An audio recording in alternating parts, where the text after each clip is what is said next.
Bonsoir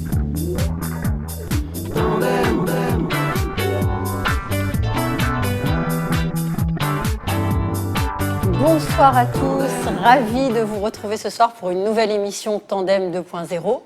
Une émission particulière ce soir avec un invité particulier pour aborder un sujet qui risque d'avoir des répercussions historiques sur notre petit pays. Il s'agit bien entendu des élections présidentielles américaines. Alors pour en parler ce soir, j'ai l'honneur de recevoir monsieur Pierre Rehov. Bonsoir Pierre, comment allez-vous ? Bonsoir, bien, je vous remercie. Je suis très content d'être avec vous ce soir. Eh bien, nous, on est ravis de vous avoir avec nous ce soir. On vous remercie d'avoir accepté notre invitation pour parler avec nous des toutes prochaines élections américaines et de leurs conséquences sur notre pays, mais aussi et surtout sur toute la région. Alors, je précise juste que nous enregistrons cette émission le lundi 26 octobre au soir et que, bien entendu, nous nous référons donc dans cet entretien à l'actualité jusqu'à ce soir. Sachez que tous les jours, il se passe quelque chose de nouveau. Exactement, c'est pour ça que je le précise, pour pas qu'il y ait, que le public sache bien qu'on colle à l'actualité jusqu'au lundi 26. Donc Pierre Rehov, vous êtes romancier, reporter, réalisateur de documentaires engagés sur le conflit israélo-palestinien et son traitement dans les médias. Je dirais sur le conflit israélo-arabe en général, parce que j'ai aussi couvert la guerre en Irak. J'étais là-bas invité par l'armée américaine. D'accord. Donc j'ai passé 3 semaines à Bagdad et à Doura, qui sont des régions. Bon, c'est encore une autre histoire. On va pas encore un autre conflit, mais en tout cas, voilà, effectivement, vous couvrez avec vos documentaires donc les différents conflits. Alors en tout cas, toujours des conflits avec les Arabes à l'intérieur. Vous savez, je suis né en Algérie. J'allais le dire. Pendant la guerre. Et mon enfance a été des nuits réveillées en permanence par les bombes à Alger. J'ai des souvenirs assez épouvantables parce que mon école a été plastiquée par le FLN. Donc une classe pas loin de la mienne, des enfants sont morts. J'ai vu des choses absolument atroces, j'avais 7 ans. J'ai appris mon judaïsme, ma judaïcité, parce que je suis d'une famille assez laïque. Comme beaucoup de juifs d'Algérie d'ailleurs, on n'était pas très portés sur la religion. Et un jour, il y avait sur l'immeuble de mes parents un graffiti: les Arabes au château, les Français au bateau et les Juifs au poteau. Donc j'avais 7 ans et j'ai demandé à mon père, mais ça veut dire quoi? Alors il m'a expliqué, les Arabes au bateau, ils veulent le pays, les Français au bateau, ils veulent qu'on soit tous expulsés. Je dis, mais les Juifs, ça veut dire quoi? Il me dit, justement, tu es juif. Et les hauts poteaux, ça veut dire qu'ils veulent tous nous tuer.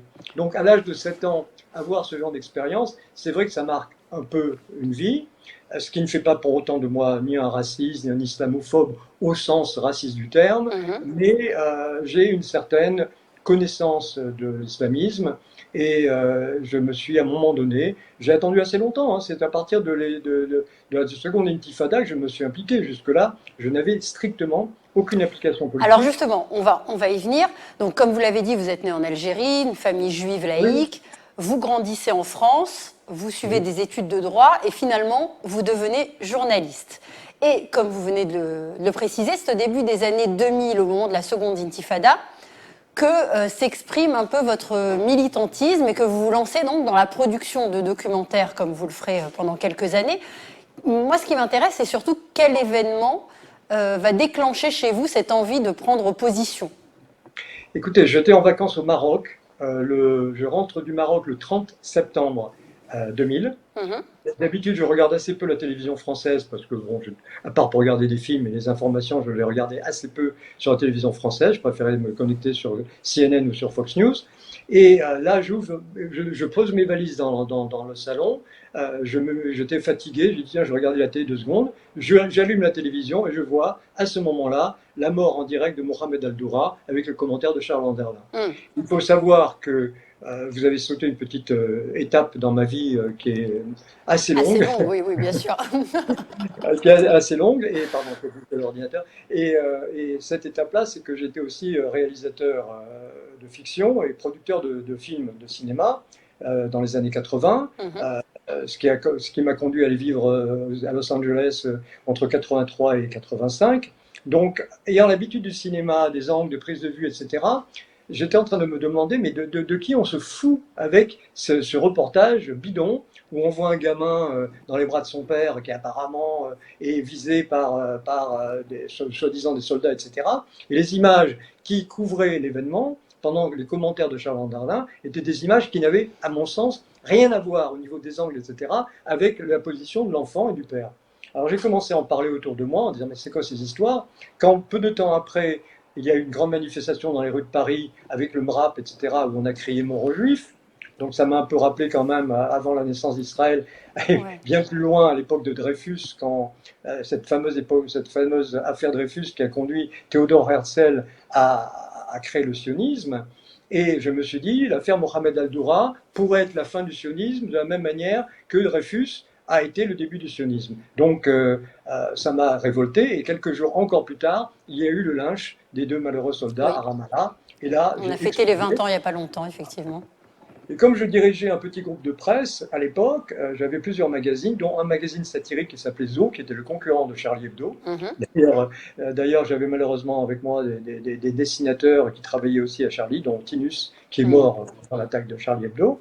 Et tous mes collaborateurs à l'époque étaient des gens aussi en connexion avec Charlie. Je travaillais avec le professeur Choron, j'ai travaillé avec Wolinski, j'ai travaillé avec Villemain, etc., Ah oui. Villemain, etc. Donc vraiment, c'était la bande. Et on était attaqué en justice régulièrement. On avait mis une photo inappropriée de Céline Dion en couverture avec un texte un peu rigolo. On avait fait aussi des bêtises avec Vanessa Demouy. Et je me retrouvais au tribunal du correctionnel pour, euh, pour des diffamations, des choses. Alors que c'était un magazine satirique, donc pas à prendre au Mhm. sérieux. Et mon avocat, à chaque fois, bien évidemment, sauf une fois, a gagné tous mes procès parce qu'on ne peut pas attaquer en justice un magazine satirique pour atteinte à l'image, puisque le principe même du magazine satirique, c'est l'atteinte à l'image et D'accord. qu'on ne peut pas prendre au sérieux un magazine satirique. Et là, j'ai appelé mon avocat, je lui ai dit, écoute, on a une affaire absolument épouvantable, je suis convaincu que l'affaire Mohamed Al-Doura est complètement bidon et a été complètement manipulée par la télévision française. Est-ce qu'on peut faire quelque chose? Est-ce qu'on peut les attaquer en justice? France 2, quand même, c'est épouvantable, on crie mort aux juifs, on linge des soldats et personne ne Mhm. dit rien, et on accuse Israël, etc. Et il me répond, oui, bien sûr, on peut faire quelque chose, mais pas toi. Je dis, comment ça part? Il faudrait une organisation humanitaire. Donc j'ai commencé à envoyer des emails à droite à gauche, jusqu'à ce que le Benebrid Ben Gurion me réponde, oui, ça nous intéresse, on pourrait, si vous nous apportez des éléments, on pourra porter plainte contre France 2. Donc, j'ai bille en tête, j'ai pris ma caméra, je suis parti en Israël, j'ai rencontré des gens qui m'ont présenté des gens, qui m'ont présenté des gens, etc. C'est comme ça que ça marche. Et j'ai mené une enquête sur la mort de Mohamed Et Al-Doura. là, on parle dans les territoires palestiniens. Là, en vous Oui, oui. présentant comme journaliste français, vous filmez dans Non, les territoires palestiniens.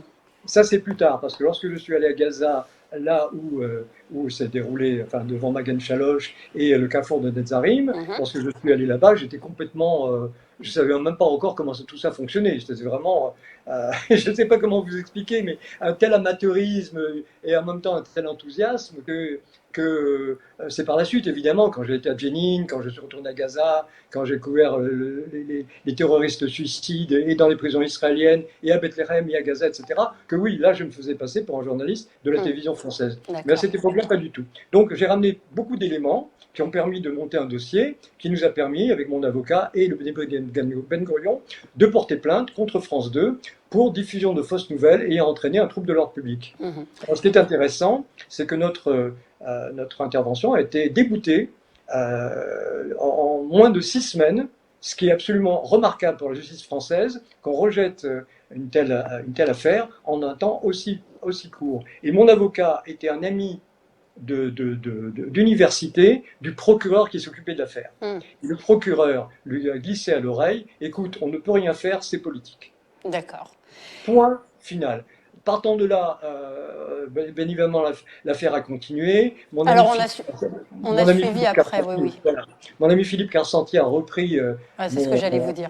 voilà, et lui a eu, je ne dirais pas la chance, parce que le malheureux a souffert pendant 15 ans, il a eu quelque part l'opportunité pour avoir attaqué France 2 indirectement à travers un de ses médias, Mhm. et il a été, lui, cette fois-ci, traîné en justice pour diffamation. Ça lui a permis en se servant déjà de mes premiers éléments, bien évidemment de continuer une enquête encore plus approfondie Oui. avec des moyens, etc., d'aller jusqu'au bout et Et de- une bataille qu'il a menée effectivement pendant de très très voilà. longues années. Alors effectivement, Voilà mon donc, engagement. là c'est le point de départ de votre engagement, donc l'affaire Aldura. Par la suite, comme vous l'avez dit, vous êtes venu voilà, en tant que journaliste français filmé dans les territoires palestiniens. Vous avez fait plusieurs documentaires. Et vous l'avez dit également, au début des années 80, en tout cas dans les années 80, vous étiez parti vivre quelques années aux États-Unis. Et en 2008, vous décidez à nouveau de quitter la France pour vous installer aux États-Unis. Là encore, est-ce qu'il y a un événement particulier qui déclenche ce départ? Ah oui, tout simplement, à partir du moment où je me suis attaqué à France 2 au niveau correctionnel, Mhm. je me tentais un penser à France 2, le gouvernement français s'est immédiatement occupé de moi. Il m'a certainement considéré comme un agent d'influence en parallèle du Mossad ou je ne sais quoi. En Ouais. attendant, ils ont fait ce qu'ils savent faire de mieux, c'est-à-dire ils m'ont envoyé des contrôles fiscaux Mhm. permanents. C'est-à-dire tous les 2 ans, j'avais un contrôle fiscal jusqu'en 2008 où j'étais obligé de fermer mon petit groupe de presse et de quitter la France. J'en pouvais plus, j'en avais marre. Et il faut savoir que j'ai quand même, au final, gagné mon procès contre l'administration française. Très bien. Parce qu'il y Alors, avait, il y avait eu abus de droit et harcèlement. Enfin, il n'avait pas le droit de me contrôler il devait me contrôler tous les 3 ans. Il le faisait tous les 2 ans en se mhm. servant de guides juridiques complètement aberrants. Enfin, c'était vraiment ciblé. Alors, persona non grata en France, vous partez donc pour les États-Unis. Et là, vous vivez aux États-Unis quelques années sous le premier mandat de Barack Obama. Voilà, c'est ça, à peu près Et, 4 ans. Et une petite ville pas loin de New York, à 60 mhm, km de New York, à Long Island, une petite ville qui s'appelle Massapequa, ouais. que les habitants de Massapequa appelaient par dérision Mazza Pizza, parce que la moitié de la population était juive et l'autre moitié était italienne. Donc Mazza Pizza, vous voyez. Et c'est là que bon, je me suis un peu plus enfoncé dans la société américaine. J'ai la chance de parler anglais à peu près couramment. Mhm. Et donc, les gens me disaient, mais attends, je comprends pas.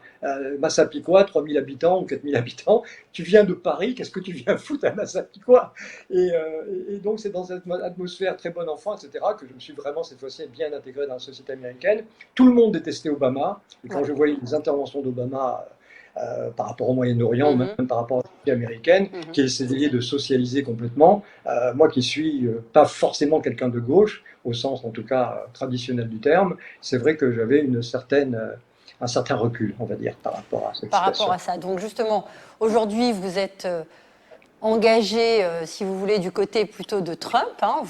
Oui. Voilà, vous êtes reconnu comme un militant pro-Trump.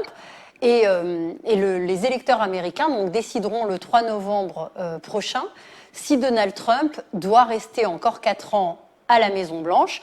Donc, Donald Trump affronte Joe Biden, candidat du Parti démocrate. Et le choix du président américain a une énorme influence sur la vie des gens, à la fois aux USA, mais aussi à l'étranger, et ici tout particulièrement. L'enjeu est énorme.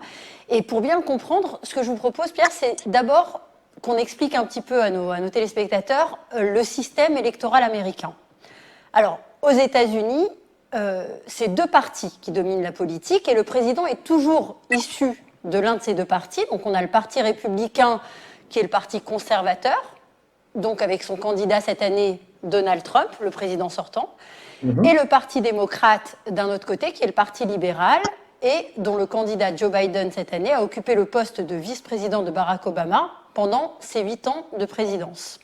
Mhm. Alors, pourquoi est-ce qu'il y a cette dualité aux États-Unis? Pourquoi est-ce qu'il n'y a pas d'autres partis qui émergent? Pourquoi est-ce que c'est toujours un de ces deux partis-là qui mène son président jusqu'à la Maison-Blanche? Bon, il faut savoir qu'aux États-Unis, d'abord, le système électoral, la Constitution américaine est une constitution totalement démocratique, au sens le plus pur du terme, contrairement à la Constitution française, qui a établi en France un système présidentiel. Système présidentiel, on va pas rentrer dans le détail, c'est très compliqué, mais le système présidentiel a un facteur prépondérant, c'est que les Français votent directement pour leur président. Aux Élection, États-Unis, suffrage universel direct.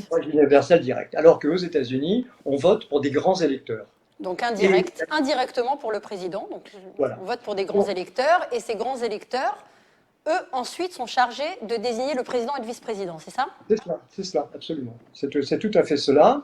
Et ce qui se passe aussi, c'est que la Constitution américaine a voulu rendre tous les États américains égaux, Mhm. de sorte que ce ne soient pas les États les plus importants, parce que les États-Unis d'Amérique, c'est un pays, certes, mais c'est un pays constitué d'États Fédéral. qui sont très indépendants les uns des autres. Mhm. Même le vote en lui-même, suivant les États, il y a des règles différentes, des dates de vote différentes, des règles de présentation différentes. Il y a des États qui exigent une carte d'identité, d'autres qui ne l'exigent pas, Mhm. des États où on a le droit de voter par correspondance, d'autres où ce n'est pas le cas, etc., etc. Donc tous ces États-là devaient, au nom de la démocratie américaine, être égaux. Donc chaque État peut présenter un nombre équivalent de grands électeurs. Et le résultat de tout cela, c'est qu'un État comme le Maine, qui est tout petit, peut compter à peu près autant que la Californie, qui est un État gigantesque. Donc, on peut aux États-Unis gagner le vote, ce qu'on appelle le vote populaire, et en revanche, perdre le vote électoral. C'est ce qui s'est passé il y a 4 ans avec Hillary Clinton qui a perdu avec 3 millions de voix d'avance. C'est ça. Mais ça ne s'est pas passé plusieurs fois. Je crois que ça s'est passé 5 fois en tout dans toute l'histoire des États-Unis. C'est ça. Mais bon, c'est quand même important. Mais ce qui est quand même à noter, c'est que sur ces 5 fois, les 2 dernières fois, c'était ces 20 dernières années. En 2000, avec je ne sais plus qui, c'était le Al Gore, je crois. C'était Al Gore contre Bush. Voilà. Et d'ailleurs, un État pouvait faire la différence, c'était la Floride, où les votes étaient très serrés. Voilà. C'est pour ça qu'il y a eu un recompte complet, manuel. Voilà. Et ça a duré jusqu'en janvier, si je me souviens bien. C'était ça à peu près. Voilà. Et donc, chaque État, comme vous l'avez dit, dispose d'un certain nombre de grands électeurs qui désignent le candidat qui a remporté dans l'État le plus de voix, en général. Et il y a un total aux États-Unis donc de 538 grands électeurs, et le vainqueur est celui qui remporte donc au moins 270 voix. Absolument. Alors, comme on l'a dit tout à l'heure, Pierre, vous êtes engagé dans la bataille du côté de Donald Trump. Est-ce que c'est un engagement... C'est un grand mot, c'est un bien grand mot, vous savez. En tout cas, vous militez quand même, vous militez pro-Trump. Je vous suis un petit peu sur les réseaux, Je milite pro-Trump, mais ce qui m'intéresse dans toutes ces histoires, ce sont les faits. Et comme nous sommes israéliens, pour moi, Trump subit aux États-Unis exactement la même chose que Israël subit dans le reste du monde. C'est-à-dire qu'il a un blocage total de la presse américaine, de tous les médias américains. Il a contre lui les réseaux sociaux. Et il a évidemment aujourd'hui contre lui une grande partie de l'Europe, plus la Russie, la Chine, etc. On ne va pas rentrer dans le détail de tous les pays. Mais il a contre lui, parce que ce n'est pas un homme politique, c'est un électron libre, c'est un homme qui est venu au pouvoir pour faire du bien à l'Amérique, qui n'avait pas besoin d'être président, qui n'a pas gagné d'argent avec la politique, comme Joe Biden, qui est présent en politique depuis 47 ans, qui n'a rien fait d'autre que s'enrichir et d'enrichir sa famille. On se demande comment, avec un salaire de sénateur, il a pu avoir 4 palaces absolument invraisemblables, dont j'ai les photos. Vous les avez postées. Pendant 47 ans, Joe Biden était en politique, alors qu'il n'en a rien fait, il n'a rien fait pour le peuple américain. En revanche, il s'est considérablement enrichi. Et le plus récemment encore, on a découvert des affaires de corruption à très très haut niveau, impliquant son fils Hunter Biden, dont on a découvert il n'y a pas très longtemps le laptop qu'il a oublié dans un magasin de réparation. Dans un magasin de réparation, et on découvre des emails qui ont été envoyés par des responsables chinois qui lui ont donné de l'argent pour pouvoir rencontrer son père. Il a obtenu d'une société ukrainienne un poste à très haute responsabilité, en contrepartie de quoi la société en question a bénéficié de la couverture de Obama et de Joe Biden lorsqu'elle a été attaquée en justice par un procureur interne à la République, à l'Ukraine. Et d'ailleurs, Joe Biden s'était vanté à l'époque d'avoir empêché l'Ukraine de toucher plusieurs centaines de millions de dollars en contrepartie, sauf si il virait le procureur qui s'était attaqué à cette société. Donc vous imaginez le niveau de corruption que tous les médias cachent parce qu'ils ont tellement peur. Il faut comprendre une chose, Trump n'étant pas un homme politique, n'est pas issu du moule politique. Il n'a pas fait Harvard, en France, il n'aurait pas fait l'ENA. Donc, au niveau à Washington, tout le monde se connaît, tout le monde est plus ou moins copain.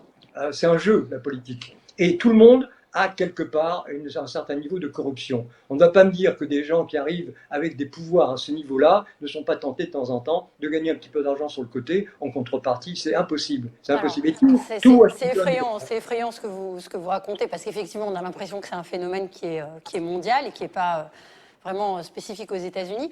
Donc vous, si vous voulez, alors est-ce que c'est un engagement idéologique, c'est-à-dire parce que c'est un candidat républicain et que vous êtes pro-républicain, ou est-ce que c'est un engagement pour l'homme et son bilan, ou alors encore, est-ce que c'est un engagement contre, parce que comme je vois que vous êtes assez virulent contre Biden, effectivement, est-ce que c'est un engagement du coup contre Biden?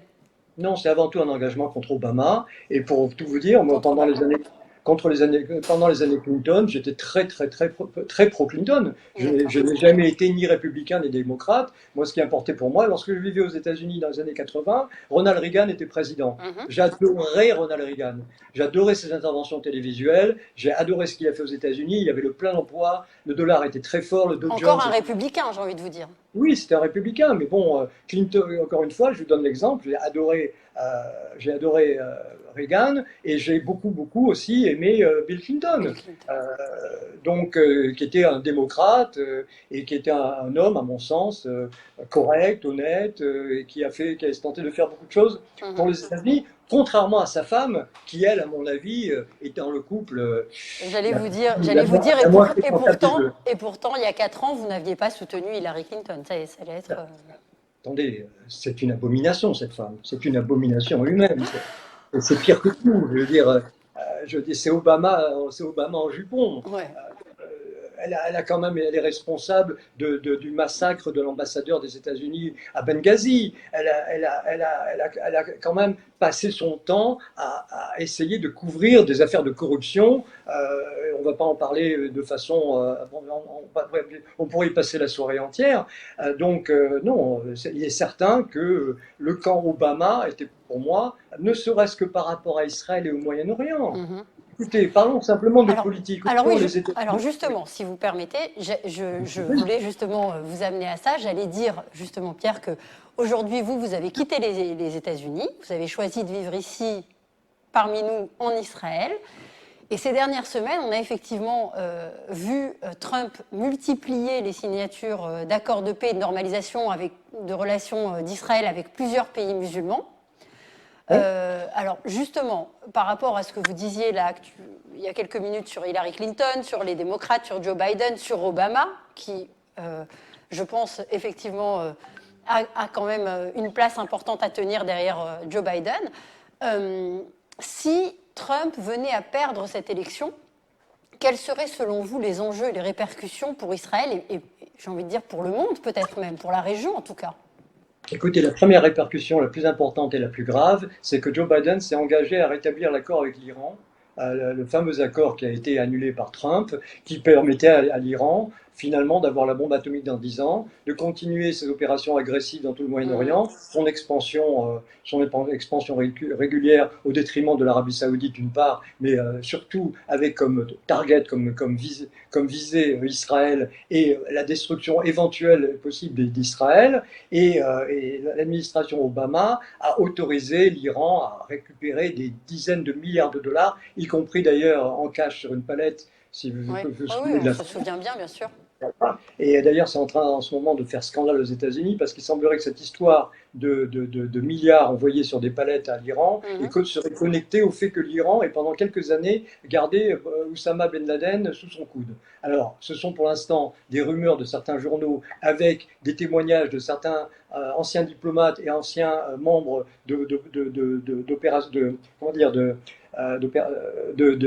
excusez-moi, j'allais le dire en anglais, mais j'essaie de... Dites-le en anglais, c'est pas grave. De combatant teams, des Delta Force, et ce sont donc des membres de commandos, voilà, de commandos américains qui sont en train de révéler qu'en fait, il y a eu des morts du côté américain de par la collusion entre Obama et le gouvernement iranien. Obama, à cette époque-là, voulant absolument que que Oussama Ben Laden reste sous le coude des Iraniens jusqu'à ce qu'il soit libéré, envoyé ailleurs, que les Américains, sous le commandement de Obama, se retrouvent avec la possibilité de faire un coup monstrueux, magistral, en disant voilà, on a tué Osama Ben Laden à la date qui convenait à Obama. Alors encore une fois, ce ne sont pas des informations précises dont j'ai pu constater la véridicité.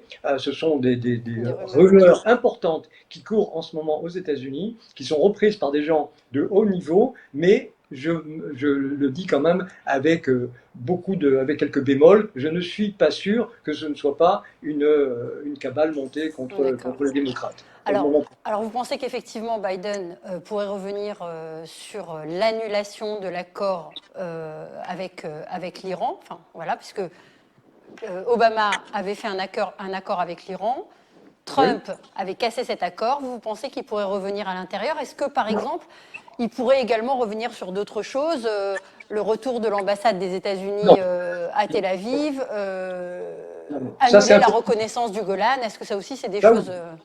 Ah oui, la reconnaissance du Golan, c'est possible, mais il faut savoir que la reconnaissance de Jérusalem comme capitale d'Israël était inscrite dans la loi depuis 1995. Ça a été voté par le Congrès et ça a été ratifié par le Sénat. Autrement dit, il y avait uniquement l'exécutif américain, donc le président, qui avait la possibilité de reporter cette reconnaissance de 6 mois en 6 mois pour des questions de sécurité américaine.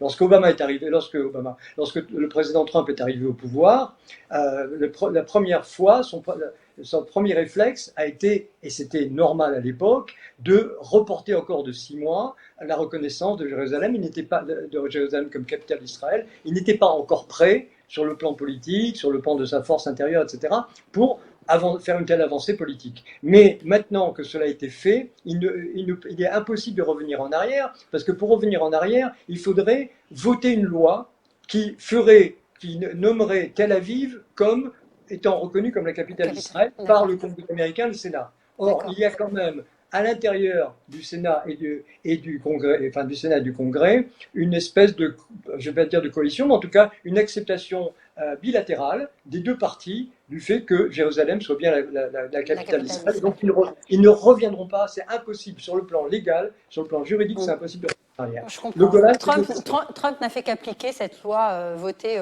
dans les années 90. Il faut savoir une chose qui est importante, c'est que depuis 1995, au moment de l'élection, tous les présidents américains pour passer ont promis qu'ils déplaceraient l'ambassade de Tel Aviv à Jérusalem, sans le faire. Y compris Obama. Et après, ils ne l'ont pas fait. Le seul président de toute l'histoire des États-Unis, et je dirais même peut-être le seul politique, parce que ce n'est pas un politique, de toute l'histoire mondiale moderne, qui ait tenu ses promesses électorales, c'est Donald Trump. Je n'en ai jamais connu avant, ni en France, ni en Allemagne, ni en Angleterre, ni aux États-Unis. Cela n'existe pas. Trump s'est conformé précisément à toutes ses promesses. Alors, comme vous le disiez, c'est peut-être parce qu'il n'est pas véritablement un homme politique. Alors, ce qui est particulier aux États-Unis, c'est qu'avec environ 6,6 millions de personnes, je crois, la communauté juive américaine est la plus importante de la diaspora. Oui. Dans une étude publiée il y a quelques jours seulement, il est spécifié que 70% d'entre eux prévoient de voter pour Joe Biden, donc pour le camp démocrate. Comment est-ce que vous expliquez ça? C'est une tradition juive américaine. Je vais remonter très très loin dans l'histoire. Il faut savoir que, par exemple, le journal représentatif des démocrates, qui est le New York Times, qui a été fondé par un juif immigrant au début du XXe siècle, le New York Times, pendant la Deuxième Guerre mondiale, a mené campagne pour que d'abord personne ne soit au courant de l'Holocauste, et pour que le gouvernement américain sous Roosevelt interdise l'immigration juive en venant d'Allemagne et d'Europe en général. Roosevelt était prêt à ouvrir les frontières, et c'est le New York Times qui a mené campagne. Pourquoi? Parce que les juifs américains qui ont réussi, pour le nombre d'entre eux, se considèrent comme américains avant d'être juifs, et comme américains de nationalité et juifs de religion. Israël les intéresse très lointainement, et ils ont une tradition démocrate qui est ancré dans, je dirais, presque dans leur gène. Ils ont toujours voté démocrate, ils ont voté pour Obama, ils ont voté pour Clinton, ils ont voté pour Carter, alors que c'est un personnage abominable. Et c'est cette tradition juive qui n'est même pas, je dirais, qui est un réflexe.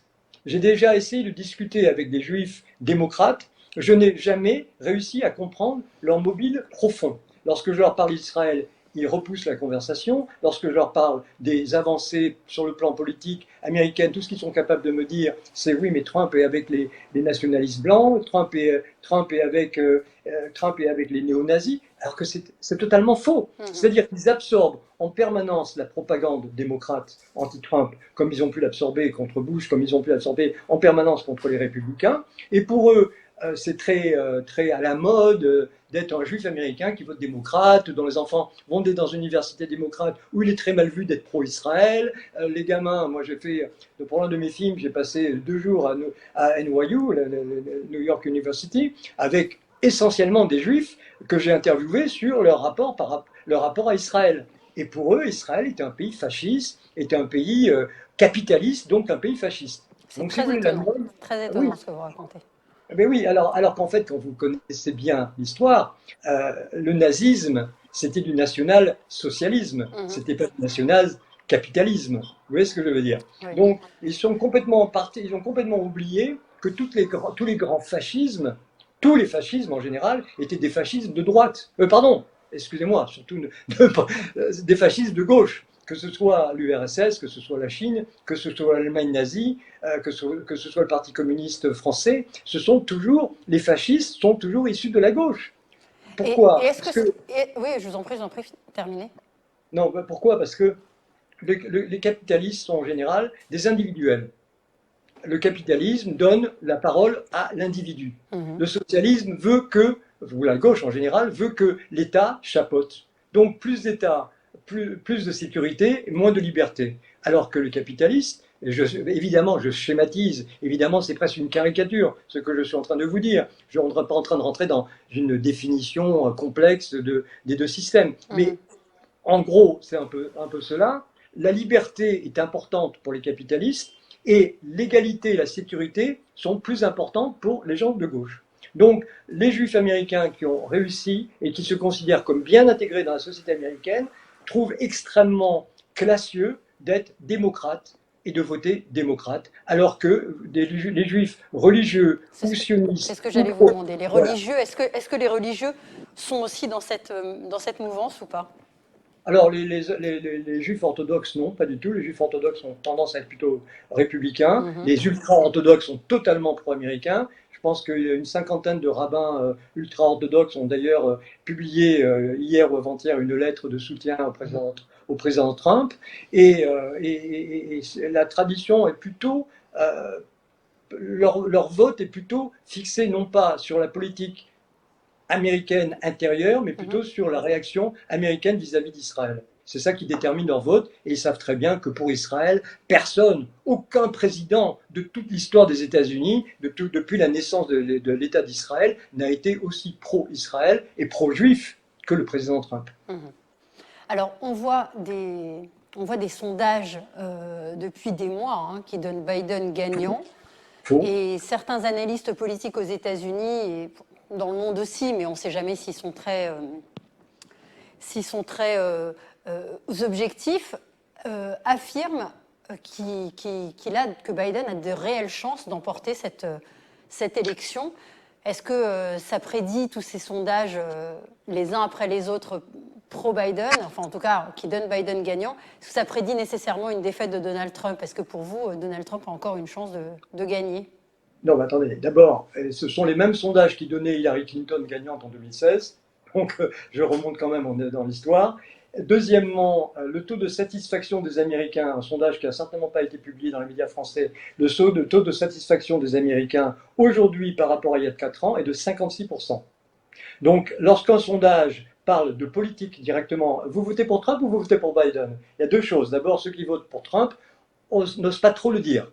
Deuxièmement, les sondages en question sont des sondages un tout petit peu truqués. Je vous donne un exemple. Il y a toujours 3% de démocrates de plus qui sont interviewés dans le sondage. Et en moyenne, entre 5 et 10% de plus de jeunes que de personnes plus âgées.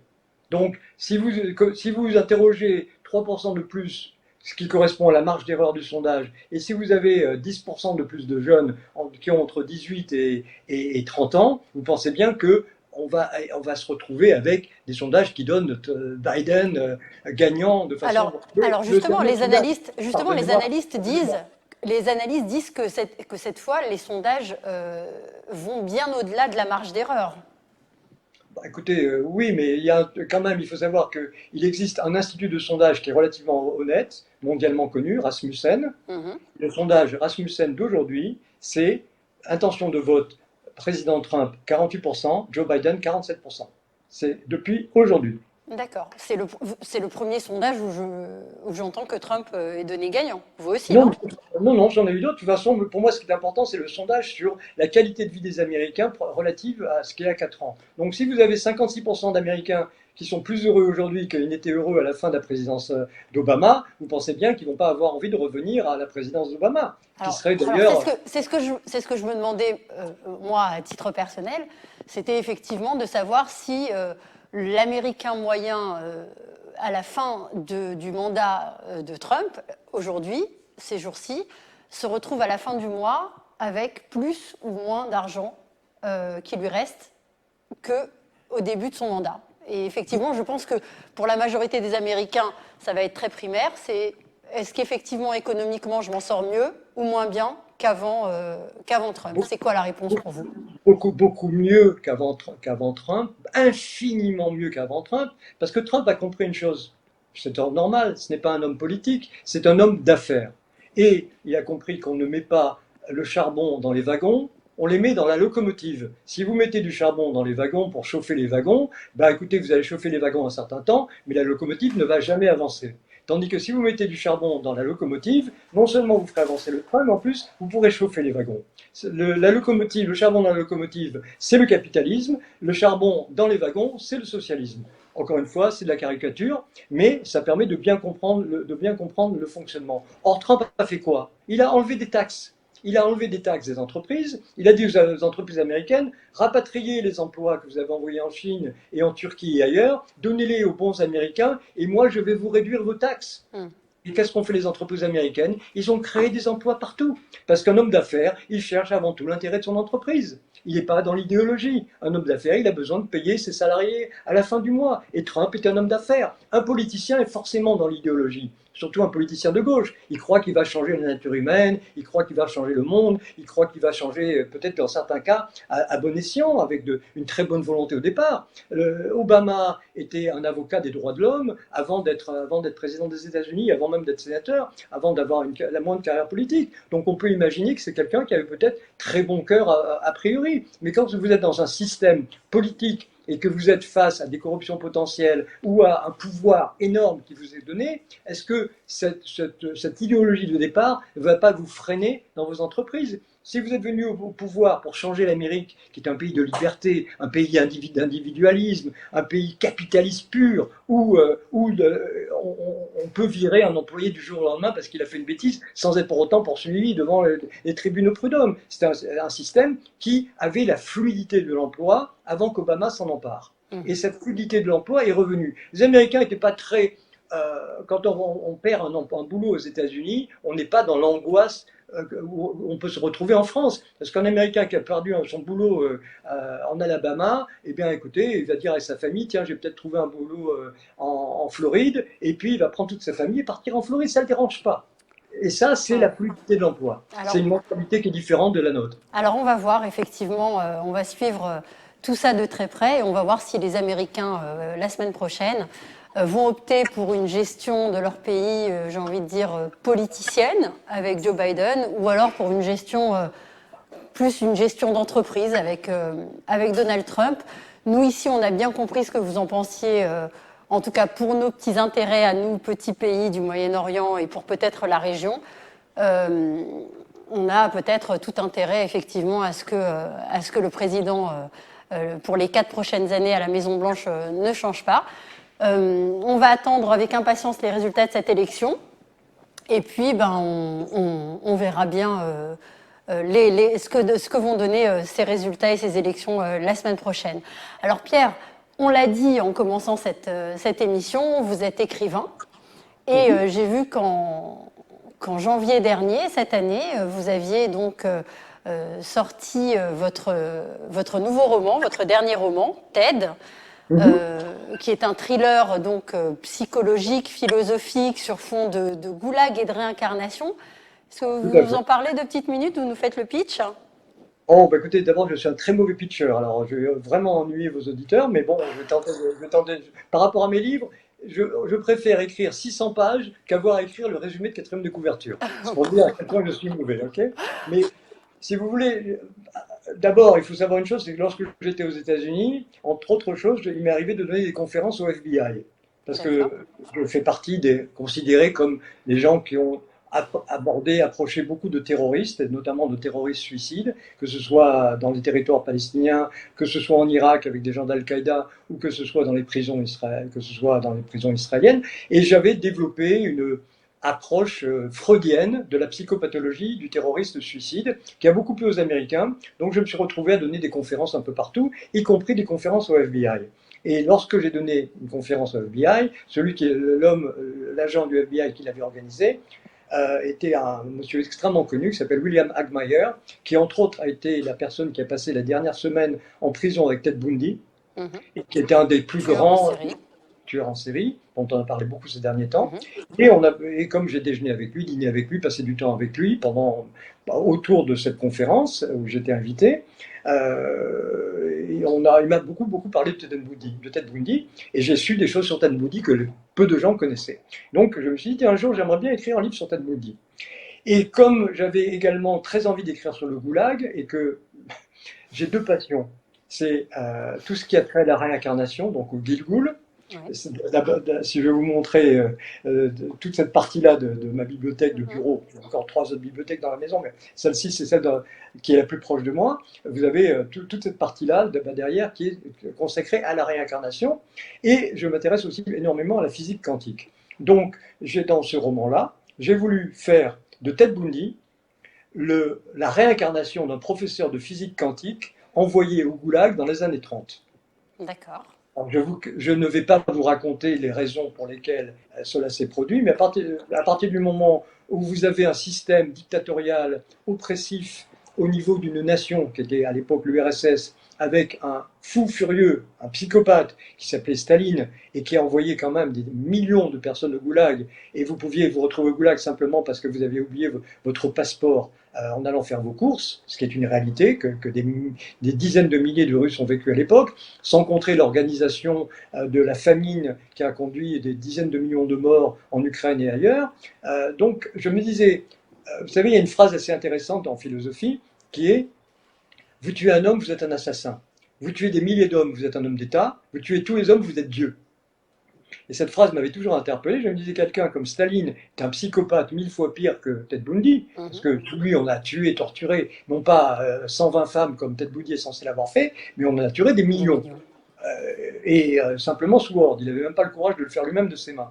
Et donc, ce personnage de Ted Bundy, qui est un personnage extrêmement fascinant, parce que c'est un homme d'une intelligence supérieure, qui était en plus très affable, qui était physiquement très beau, très charmeur, etc. Un tueur en série exceptionnel dans l'histoire des tueurs en série américains et même mondial. Comment est-il arrivé à avoir ce degré de psychopathie, et si simplement c'était karmique? Et donc, partant de cette hypothèse du karma, ou du Gilgul, si vous préférez, partant de cette hypothèse du karma, je me suis dit, il pourrait être quoi? Eh bien, tiens, la réincarnation de quelqu'un qui a été victime du plus grand psychopathe de tous les temps avec Adolf Hitler, c'est-à-dire Staline. Eh bien, très bien. En tout cas, voilà, vous voyez, vous l'avez fait, le pitch, vous avez donné envie. Moi, en tout cas, vous m'avez donné envie de lire Ted. Je le lirai, je vous dirai ce que j'en pense. Alors, on peut retrouver Ted et tous vos romans en français sur Amazon.fr, dont on vous met le lien à l'écran. Et on met également le lien d'accès à tous les documentaires et les interventions de Pierre Eckhoff, donc sur les différents plateaux télé. Vous sur les tout ça. Dernières années, sur les 5 dernières années, parce que j'ai quand même fait des documentaires pendant 20 ans, j'en ai 25 ou 30, je ne sais plus combien, donc ce qui est important quand même, c'est ce que j'ai fait le plus récemment. Là, c'est ce que vous avez fait récemment, donc on met le lien à nos téléspectateurs. Et est-ce que vous avez des projets pour cette fin d'année, début 2021, documentaire, écriture? Qu'est-ce que ça va être votre...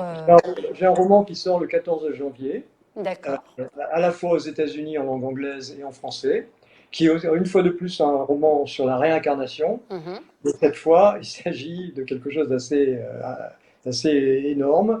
Dans mon roman, Hitler aurait laissé un testament inconnu qu'un membre du KGB a retrouvé dans les archives du KGB et qui décrit comment il a envoyé, ce qui est une réalité, c'est une vérité, des faits historiques, des équipes entières de Nannerbe au Tibet. Alors, on n'a jamais su exactement ce qu'il était de faire là-bas, si ce n'est de trouver l'entrée de la contrée mythique de Shambhala.